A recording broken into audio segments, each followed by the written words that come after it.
TDP అభ్యర్థుల రెండో జాబితా ప్రకటన కోసం ఆ జిల్లాలో ఉత్కంఠత నెలకొంది. ఫస్ట్ లిస్టులో స్థానం దక్కని నేతలు టెన్షన్ పడుతున్నారు. మలి జాబితాలో అయినా పేరు ఉంటుందా లేదా అనే ఆందోళనలో ఉన్నారు.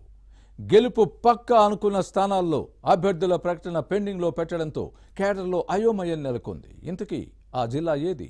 టికెట్ల టెన్షన్ వెంటాడుతున్న తెలుగు తమ్ముళ్లు ఎవరు?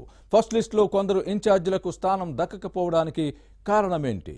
టీడీపీ జనసేన సీట్ల సర్దుబాటులో భాగంగా కొన్ని స్థానాలను పెండింగ్లో పెట్టారా?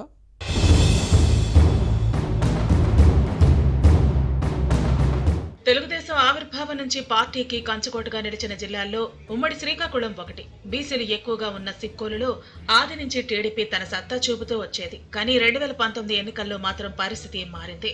ఫ్యాన్ గాలి వీచినా ఇక్కడ మాత్రం సైకిల్ పార్టీ తన ఉనికిని కాపాడుకుంది. ఉమ్మడి జిల్లాలోని 10 అసెంబ్లీ నియోజకవర్గాలకు గాను 2 చోట్ల పార్టీ అభ్యర్థులు విజయం సాధించారు. శ్రీకాకుళం లోక్సభ స్థానాన్ని కూడా కైవసం చేసుకుంది. రామ్మోహన్ నాయుడు ఇక్కడి నుంచి పార్లమెంటుకు ప్రాతినిధ్యం వహిస్తున్నారు. పార్టీ నేతల సమిష్టి కృషితో టీడీపీ బలమైన శక్తిగా ఎదిగిందనే అంచనాలు ఉన్నాయి. వచ్చే ఎన్నికల్లో అన్ని అసెంబ్లీ స్థానాల్లో గెలిపే లక్ష్యంగా పనిచేస్తోంది. ఇంతవరకు బాగానే ఉన్నా ఇప్పుడు సిక్కోలు టీడీపీ నేతల్లో సీట్లపై తీవ్రమైన ఉత్కంఠ నెలకొంది. పార్టీ అధినేత చంద్రబాబు ప్రకటించిన మొదటి జాబితాలో ఉమ్మడి శ్రీకాకుళం జిల్లాలో కేవలం 4 అసెంబ్లీ స్థానాలకు అభ్యర్థులు ఖరారయ్యారు. ఇచ్చాపురం నుంచి సిట్టింగ్ ఎమ్మెల్యేగా ఉన్న బెందాళం అశోక్ బాబు బరిలో దిగనున్నారు. టెక్కల నుంచి రాష్ట్ర పార్టీ అధ్యక్షుడు అచ్చెన్నాయుడు, ఆముదాల వలస నుంచి జిల్లా పార్టీ అధ్యక్షుడు కోన రవికుమార్ పోటీ చేయనున్నారు. ఇక రాజా నుంచి మాజీ మంత్రి కొండ్రు మురళీమోహన్ కు టికెట్ దక్కింది. ఇంకా 6 స్థానాల్లో అభ్యర్థుల ప్రకటన పెండింగ్ లో ఉంది. ఇందులో ప్రధానంగా టికెట్లు పక్కా అనుకున్న నేతల పేర్లు పెండింగ్ లో ఉండటంతో జిల్లాలో టీడీపీలో ఉత్కంఠ నెలకొంది. ఇక ఎచ్చర్ల నియోజకవర్గ టీడీపీ ఇన్ఛార్జిగా సీనియర్ నేత కళా వెంకట్రావు ఉన్నారు. మొదటి జాబితాలోని ఈ నేత పేరు ఉంటుందని భావించారు. కానీ స్థానం దక్కలేదు. అలాగే జిల్లాలో టీడీపీ ఫైర్ బ్రాండ్ గా ముద్రపడిన గౌతు శిరీష పలాస సీటు ఆశిస్తున్నారు. ఫస్ట్ లిస్ట్ లోనే పేరు ఉంటుందని అనుకున్నారు. కానీ అలా జరగకపోవడంతో కేడర్లో నిరాశ నెలకొంది. 2019 ఎన్నికల్లో వైసీపీ అభ్యర్థి సీదిరి అప్పలరాజు చేతిలో ఓడిపోయారు. ఈసారి సీటు గ్యారంటీ అనుకున్న సమయంలో మొదటి జాబితాలో స్థానం దక్కకపోవడంతో టెన్షన్ పడుతున్నారనే ప్రచారం జరుగుతోంది. రెండో జాబితా కోసం ఉత్కంఠతో ఎదురు చూస్తున్నారు.